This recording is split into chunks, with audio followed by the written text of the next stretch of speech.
Куйкунурдар, акыныбыз тордолду.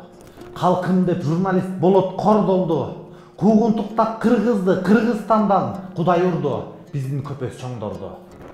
Кудайга унутушуп сыйынганын, кургур соттор өткөрдү жыйындарын, каматтырып куугунтуктап четинен кырам дейбе Кыргыздын кыйындарын.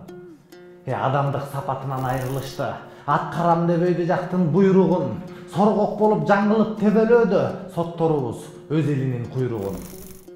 Чыгарып адилетсиз чечимдерди, чындыкты урбайбыз деп чечилгенби, чымыраткан беттерди журналистке чыксын деп мекенинен чечим берди.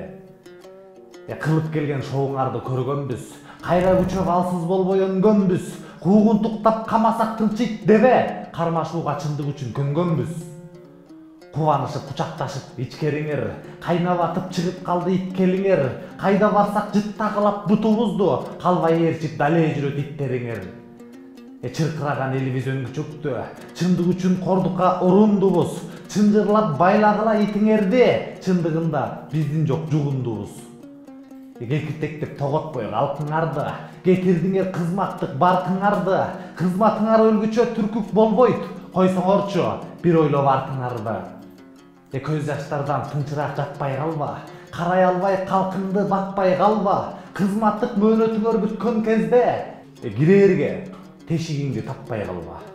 Чындык өлбөй чыркырайт, акындарың бар болсо, жетет кыргыз максатка жаратканым жар болсо. Урматтуу көрөрмандар, эгер сиздерге биздин бар чындыкты ыр кылып жеткизгенибиз жаккан болсо, жана бизди колдойм десеңиздер, лайк басып, комментарий жазып, биздин Patreonго катталыңыздар.